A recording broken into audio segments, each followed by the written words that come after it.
23 कोटि देवताओं को बिठाकर तब भगवान शंकर ने हाथ में गंगा का जल लेकर उस अश्व पर छोड़ा तो उसको कपूर बना दिया। कपूर बनाकर उसको यज्ञ में समर्पित कर दिया। भगवान विष्णु से कहा, सुनो विष्णु, यज्ञ की पूर्ण आहुति पर ये कपूर के रूप में ये अश्वमेध यज्ञ के अश्व को दान दिया गया है। अर्थात पृथ्वी पर मनुष्य यदि अपने घर में आरती पूजन में कपूर को प्रज्वलित करेगा तो उसको 1000 अश्वमेध यज्ञ का फल उसी समय पर प्राप्त हो जाएगा। इसलिए हर आरती के पूजन के बाद कपूर का टुकड़ा जलाया। कपूर की बड़ी महत्वता है हमारे। यदि घर में क्लेश मचा हुआ है, बहुत अशांति है, बहुत ज्यादा क्लेश है, बहुत ज्यादा क्लेश, तो कपूर के 4 टुकड़े कर लीजिए और 4 टुकड़े कर चारों दिशा में घर में रख दीजिए। कितना भी झगड़ा चल रहा होगा, कितना भी क्लेश मचा होगा, शांति हो जाएगी अपने आप शांति हो जाएगी 5 या 7 मिनट के।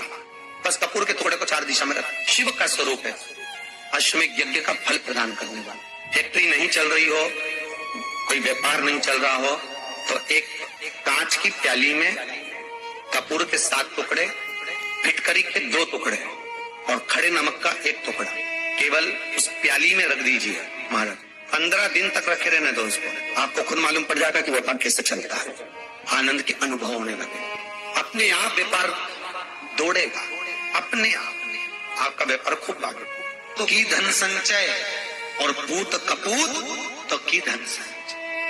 बेटा सपूत होगा तो खुद जोड़ लेगा, और बेटा अगर कपूत होगा कितना भी जोड़ कर चले जाना वो भी राख में मिला देगा।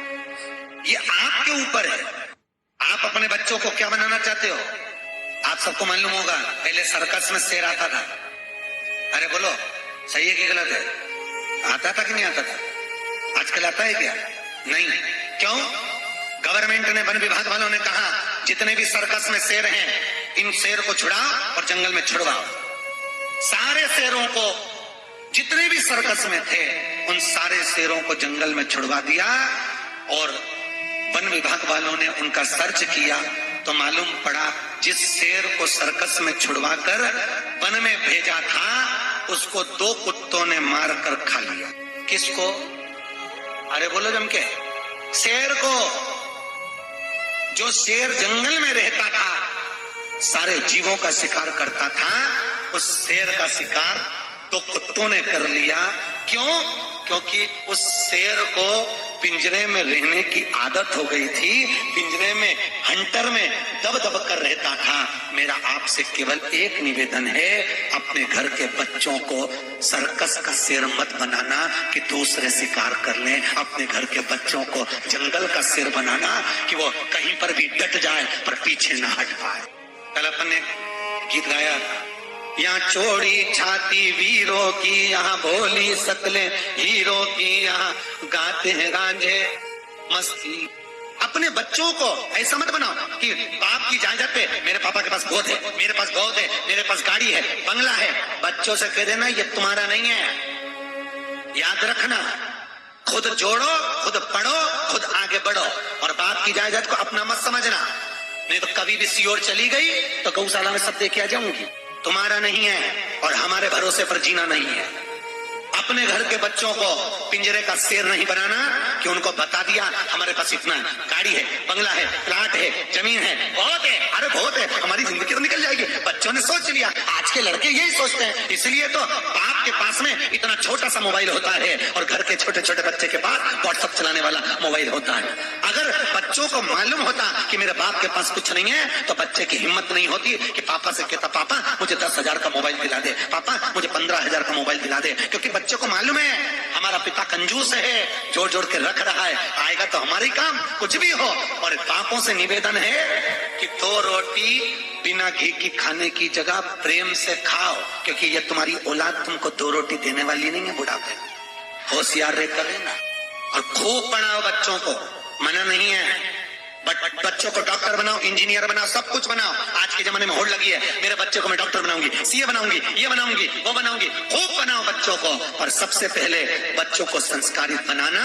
क्योंकि हमने कई घरों के बच्चों को देखा कि डॉक्टर बनने के बाद भी घर में माँ तड़प तड़प के मरती है और घर का बेटा अपना कमरा छोड़कर नहीं आता है। बच्चों को देखा संस्कार नहीं है ना। डॉक्टर तो बनाया, इंजीनियर तो बनाया, तुमने बच्चों को सीए तो बनाया, सब कुछ बनाया, और एक और मेरा बच्चा पढ़ जाए लिख जाए। और बच्चा फिर तो वो सुरेंद्र शर्मा क्या गलत किया? वो कभी सुरेंद्र शर्मा राजस्थान का, हरियाणा का, उसका इंटरव्यू लिया गया तो उससे पूछा तुम्हारे बच्चे कितने हैं? तो कहले एक लड़का। क्या पढ़ा? तो कि एक बार 11वीं क्लास में 98% लेकर आया। फिर सुरेंद्र शर्मा बोले मैंने जूता उठा के धो दिया। अरे तो 98% लाया तो जूता क्यों मारा? तो क्या 98 क्यों लाया? अगली बार मेरा बच्चा 12th में 55% लाया, मैंने पूरे मोहल्ले में मिठाई बंटवाई। वो पूछा क्यों? कहने लगे मेरा बेटा अगर 98% लाता रहता, खूब आगे बढ़ता रहता, तो एक दिन मुझे छोड़कर मुंबई या पुणे या बेंगलोर सर्विस करने भाग जाता। औलाद मैंने अपने लिए पैदा करी कि दूसरे के लिए पैदा करी? अब 55% लाता रहेगा तो मेरा घर छोड़कर कहीं नहीं जाएगा। तो सेवा तो मेरे औलाद तो मैंने अपने लिए पैदा करी कि दूसरे के लिए पैदा करी? और लगाकर मेरा बच्चा खूब बढ़े, आगे बढ़े, बड़ा